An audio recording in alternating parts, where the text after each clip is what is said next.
Good evening, everyone. And it is important for us to remember as we get back into Isaiah, and today we're at Isaiah 10, that it is a continuation of three sections that we did yesterday in chapter 9.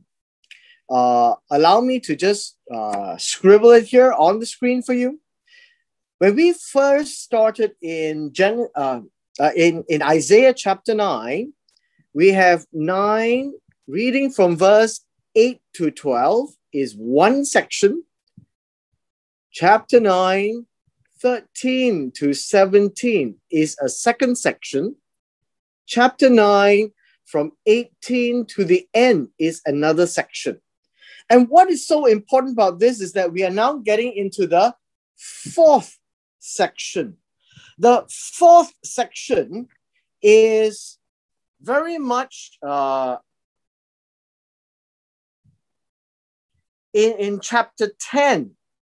And in chapter 10, it is important for us to see then that we will be able to look at this particular section, which is actually talking about the same thing. And let me just show you where we are. In verse 1 to 4. And these are a set of 4 sections. So we have done 3, and right now we will complete number 4. And so let me just show you where we are now. Back in these 4 sections, we have, how should I say, we have these words here. And it is here at the bottom. And let me just shrink this a little bit. Okay. And these are the words. For all his anger is not turned away, but his hand is stretched out still. All 4 sections ends with these words. And if you recall, I drew a little funny picture yesterday where it should resemble the picture of Moses stretching out his hand. And this is the picture that God is giving as an imagery, that he is angry and his discipline and his punishment is still and forth. So the stretching out of the hand is symbolizing that the punishment is ongoing. And so today we will deal with the chapter 10. So let us begin. And that will be our background. Woe to you, woe in Hebrew, it's hoi, that not ahoy, but hoi. And basically saying it's an interjection. It's like, oh no, ayo, or in a very depressed and very disappointed kind of expression. And what was God accusing them? Well, at the end of yesterday, somebody asked the question, what was their sins? So God was laying it out in 3 sections, 1, 2, 3. But today in number 4, God is more explicit. And so let us take a look at some of these words. Those who decree unrighteous decrees. It doesn't sound very much meaning to us, right? Doesn't mean much. Basically, this is what it means. These are those who engrave ordinances. Okay, not here. Engrave ordinances. And very important for us to realize the word unrighteous here is actually not unrighteous as we traditionally understand. The word unrighteous here is the word aven, not aven, but aven. And it really means to use power, and it could be for good and it could be for bad. And as you know, in Hebrew, there are many words that is basically neutral until we look at the context. In this context, it is bad. So these are powerful people who are making judgments, ordinances, rules, regulations, boundaries of how people can and cannot do things, and using their power for the bad. And what do they write? They write misfortune. That really doesn't sound like anything, right? But basically, it literally means it is, how would you say things that is wearisome.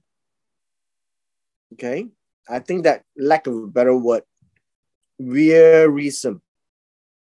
Now let me explain.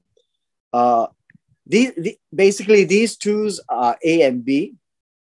Remember, these are people who are writing. Now the second word, write, is literally writing, and they have prescribed also the word right, right. But the idea here of wearisome is about things that oppresses.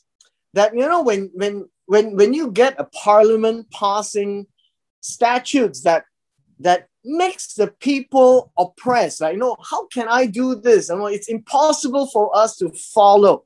That is what is the picture in chapter 10, verse 1. So we're going to go through a bit quicker. To rob the needy of justice. What do you mean to rob? The idea here of rob is to hold down.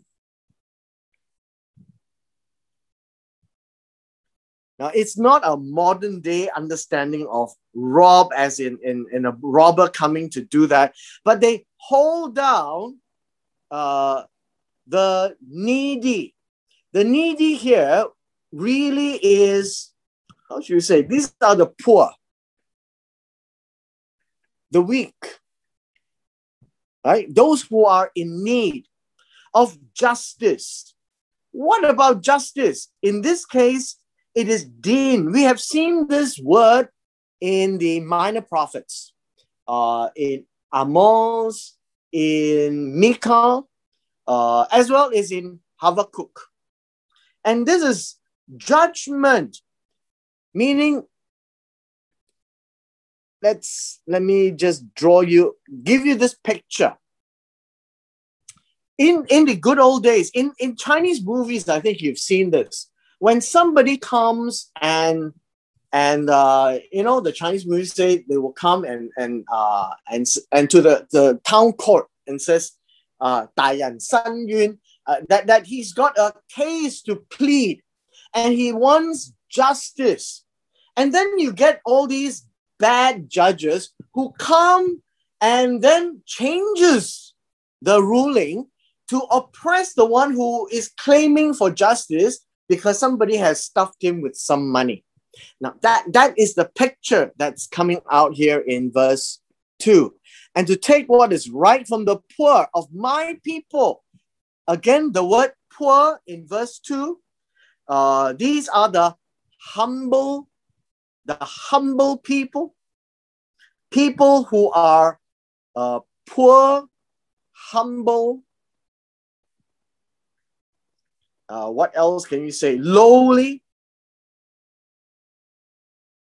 In society, there are such people. Not everyone is rich, but God pays particular attention to these people. And you remember we had this word Hamas. That's exactly what's coming out. And then the next group of people are the widows. The widows are the ones with no man. And by the way, the word man is husband. In the good old days, husbands are called man and wives are called women. There's no husband and wife is a modern English term. And so widows are women who has no men to take care of them. And that they are their prey. The word prey, I think we could use the word spoil. You know, when you fight a war and you win a war, you take what you want. That's the picture that is here, right? That they may rob the fatherless. The word rob here would be to another name for spoil, to plunder. To plunder. To plunder the fatherless. No father. Who are they? The orphans. And with this, you would find you have an A, B, and C. That there are three categories of people that God is speaking to: the poor, the widows, and the fatherless. It should remind us that these are the categories of people that we too should pay attention to. That God knows that they exist in the society, but God wants his people, my people, to really take care of them. And Hamas is not about failing to take care. Hamas goes beyond failing to take care to do all these injustice. Right? So Hamas includes injustice, oppression, violence. And that's the idea of Hamas. What will you do in the day of punishment? And God is telling them, you know, it's going to come. It is going to come when God is going to take care of things. This comes from the word pakat and this pakuda. That would be the day of visitation. You have seen this word before. And the day of visitation very much is to tell us that the day will come when God will come and do something. And of course, when God is going to come and do something, he is not going to celebrate with them. He's going to punish them. In the day of desolation, the word desolation actually means ravage. Now, I know animals can ravage, but this is the time when God is going to use people who is going to come from far away, from a distance. And you can guess, the Assyrians. They're going to come and they're going to set it to ruin. They're going to ravage the place. To whom will you flee for help? Who are you going to run to for help? And where will you leave your glory? You know, where are you going to run with all the riches that you have? That's the picture God is saying here. So God's warning is, you know, when the day really comes, where can you go? Where are you going to turn to? Without me, they shall bow down among the prisoners, and they shall fall among the slain. That's another A and B. Meaning, without God, they will bow down. Now, the word bow down is to kneel. Literally, to kneel under. Right? To kneel under. This is not a shakach idea. This is literally to kneel down like prisoners. Shakach, to bow down, is to pay obeisance, to pay respect, to treat the one who is before you willingly, as in a sign of respect. But in this case, The word is to kneel under like prisoners, and they will fall among the slain. These will be captured. And when the Syrians come, they will be captured. For his anger is not turned away, but his hand is stretched out still. So you get the image that in this first section closes 4 sections of God reminding the northern kingdom, of course the southern as well, that he is going to inflict punishment. So notice the word is punishment. God is not going to make them sick. So no COVID and all these things is not in the plan. The idea here is God says in 2 Samuel chapter 7, if you really behave yourself badly, you don't do what I say, I will use the rod of men to teach you all a lesson. And this is part of the rod of men. Now, even so, when God is using Isaiah to speak to primarily Judah, Isaiah also speaks to the northern kingdom. And as such, we have seen the sections of chapter 9 and this part of chapter 10 addressing also to the northern kingdom. Now, bear in mind, at this point in time, also you have the prophet Hosea. And so you should go back and if you have no chance, you should read Hosea. And that's specifically for the northern kingdom. Now we start a new section. And God says, "Hoi, to Assyria, Ashur, the rod of my anger." Now notice the word rod. The word rod is a staff.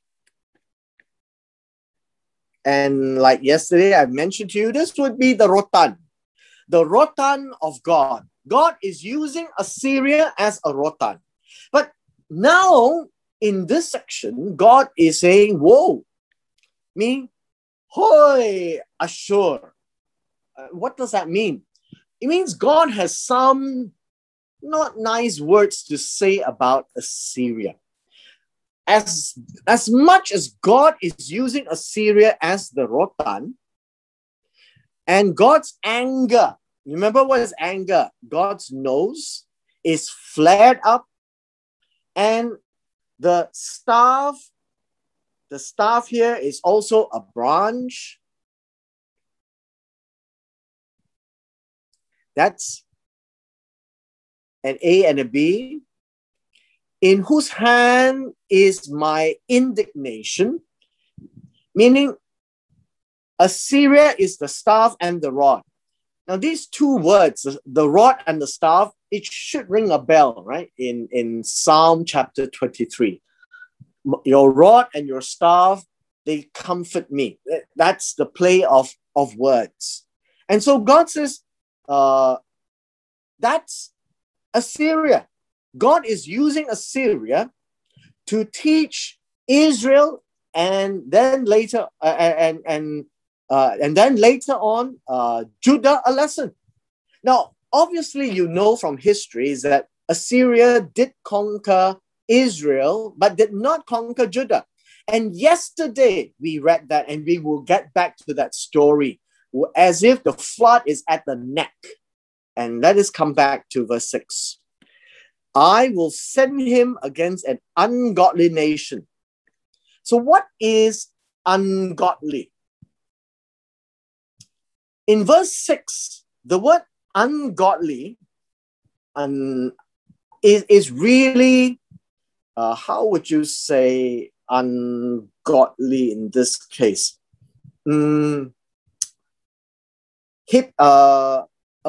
A godless,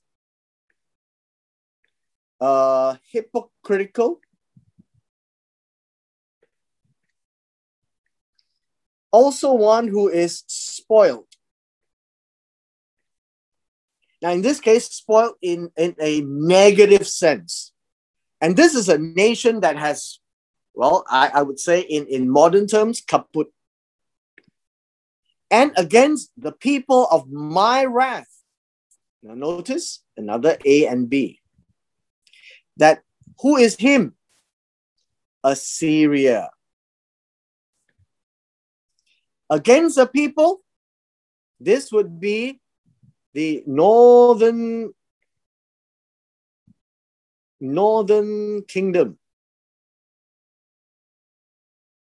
I will give him charge. Who is him again?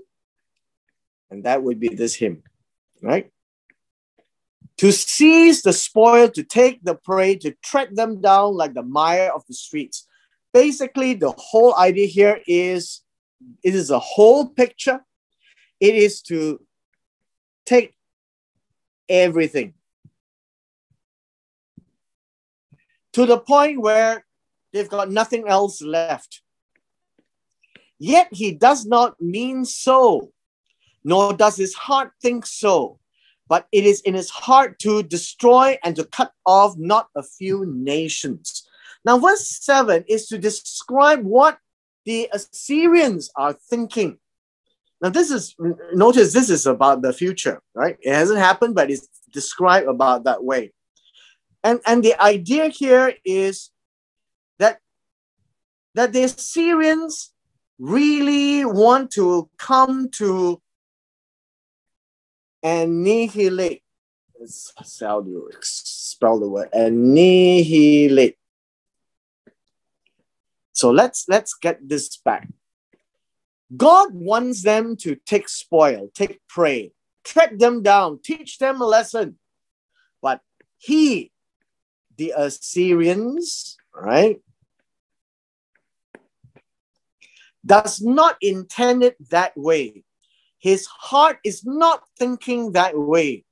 In his heart, in his mind, right? Heart actually means mind. He wants to annihilate. What does annihilate mean? One brother during one of the classes had actually mentioned that when the Assyrians came, they have a history of scorched earth. They come, they destroy, they take away everything, and they burn everything away. Well, I guess God is now telling us that is what it is. And they come to cut off, karat.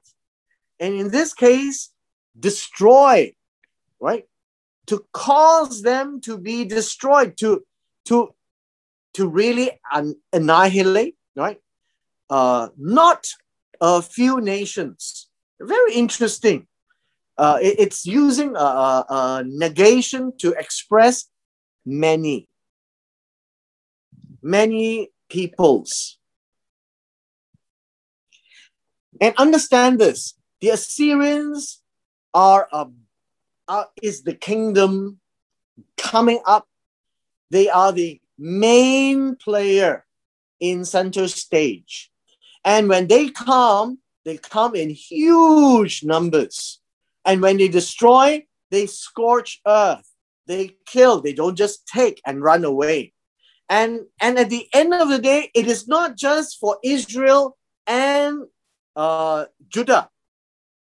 The Assyrians will take everything inside.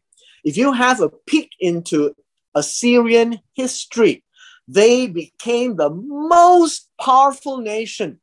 Now, this is before, how should I say?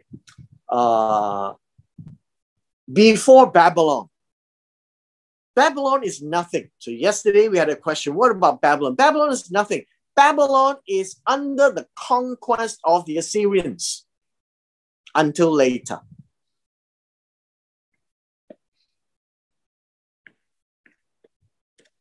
For he says, who is he? The Assyrian kings, right? Are not my princes altogether kings? Basically, he's saying, my princes are also kings. Now, observe these statements here. This is one set, right? One set. Is not Calno as Calcamesh. Calno is a city in Babylon. Calcamesh is a city in the Hittites. And then we have Hamath like Arpad or Arphat. This is not your car, but it's Arphat. Hamath would be in Upper Syria. And then Arpad would be in also another Syria, right? Now I'm using modern day. This is modern Syria, right? This is an Upper Syria, and this is another place in Syria. And the reason why the Assyrian king is saying, you know what? Kalno and Carchemish. Kalno is like Carchemish. They are big, noble, rich cities. Guess what? They belong to me. Hamath and Arpad, they are in Syria. Guess what? They belong to me. The next one is Damascus, and you know Damascus is Syria. And then you know Redzin is taken over, and that belongs to me. And Samaria will belong to me too. Like Samaria was taken, will be taken. So, and these are the kind of statements that the king of Assyria would say. I will take, if I've not taken them, I will take them. They are all mine. As my hand has found the kingdoms of the idols, whose carved images excelled those of Jerusalem and Samaria. As I have done to Samaria and her idols, shall I not do also to Jerusalem and her idols? And so what does this actually mean? If you look at this, you find that in this case, if Samaria is taken, Damascus is taken, and Samaria and her idols, carved images, right? These are all idols. And this is what Assyria is saying. Hey, everybody has idols. Everybody has their own gods, basically. These are graven images, right? Graven images. And the graven images in other nations are better than Jerusalem and Samaria. Shall I not do to Jerusalem and her idols? Now, understand this. Would there be idols in Jerusalem? Yes. Jerusalem has idols, but Hezekiah will deal with that one day. And until Hezekiah dealt with that, all this is a threat to Jerusalem. What would that be? That's the Judah, the southern kingdom.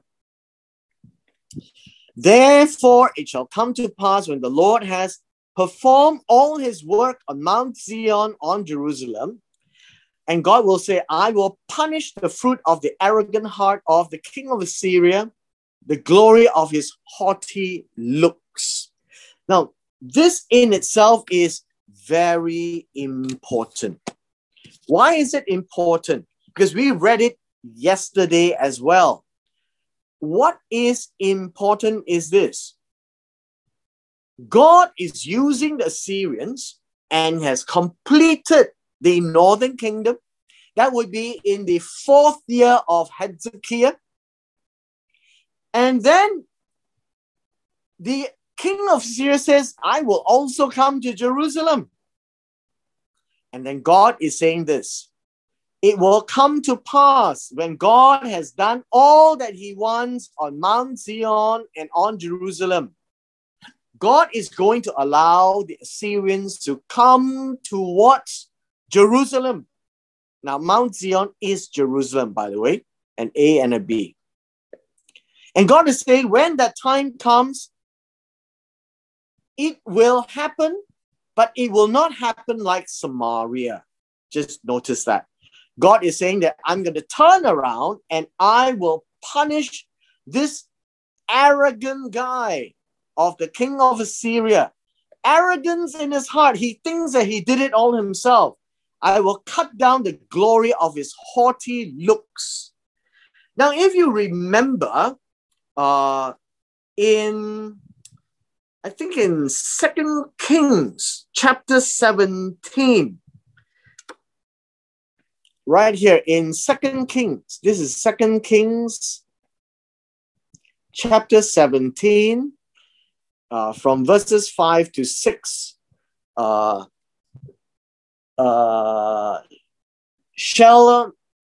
Shalmaneser came, took siege of Samaria in 3 years. In the 6th year of Hezekiah, he took away Samaria. Now, from year 6, Samaria was over. Now, in year 14, he came to Jerusalem after coming and flooding over the whole of Judah. And that is the time I guess you can read 2 Kings chapter 18. This will be 2 Kings chapter 18. So just think with me that Jerusalem, not yet Samaria, game over. And God says, once God is done with Jerusalem, God will teach the king of Assyria a lesson. Now, yesterday we had read in 2 Kings. What lesson did God teach him? Well, when Sennacherib lost Jerusalem, remember he went back to Nineveh, the capital, and then he was assassinated by his sons. Now, why is God so upset with the kings of Assyria? Because the king of Assyria says, the strength of my hand, I have done it. My wisdom, I am prudent. I have removed the boundaries of the people. I've robbed their treasures. I've put down the inhabitants like a valiant man. All of these are words that the king of Assyria would say. And that's why God has a problem with him. Because behind the scenes, God is the one that is using him to teach Israel and then Jerusalem or Judah a lesson. I want to point out to you these words: rob their treasuries. When they came to Ahaz, the days of Rezin, and Ahaz used the king of Assyria to try to ward off Rezin, he used the gold in the temple.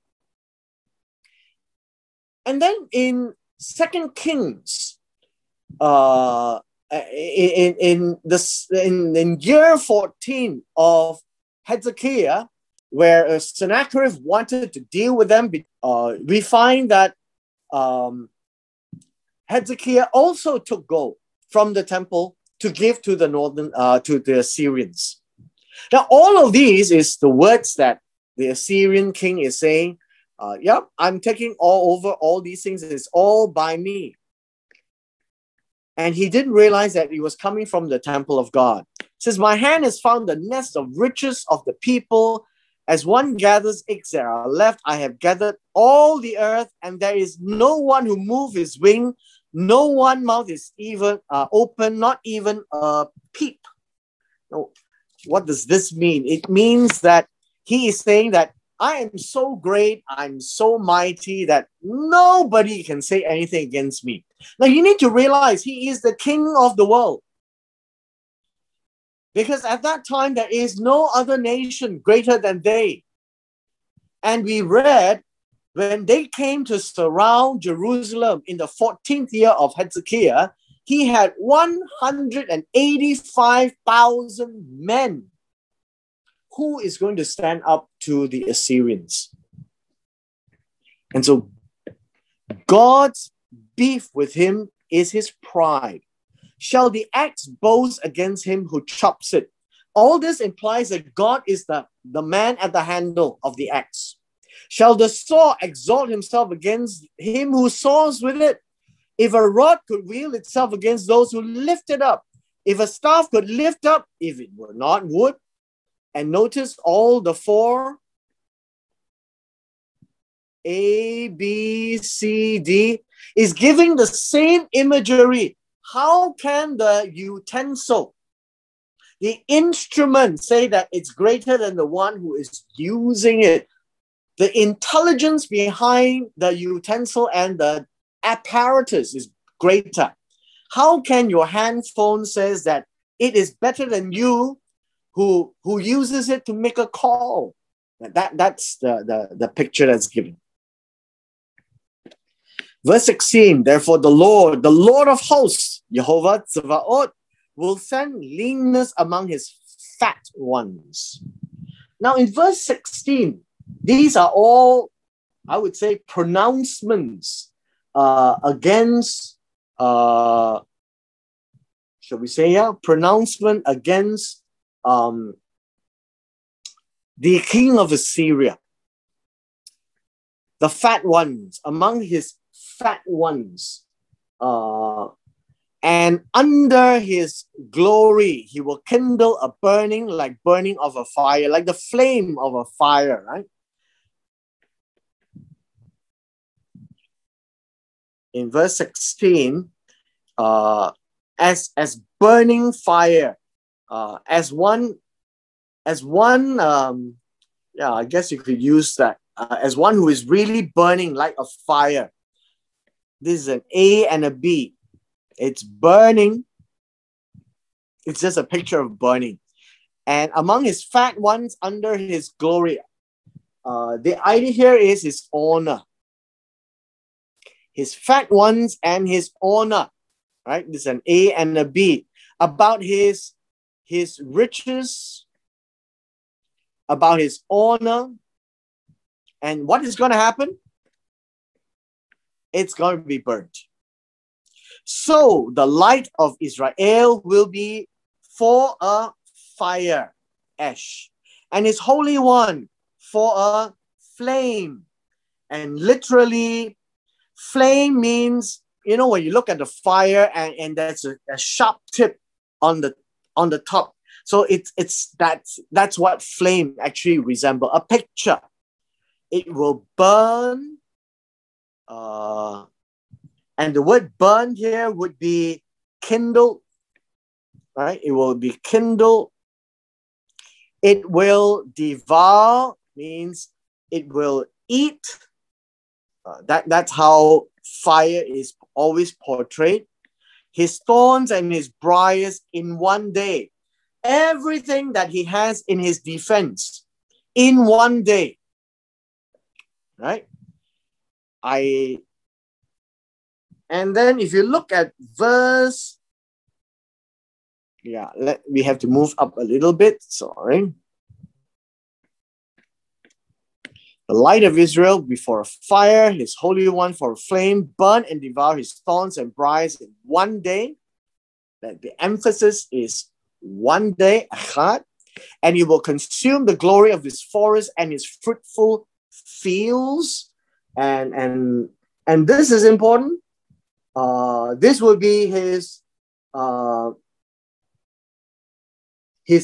armies.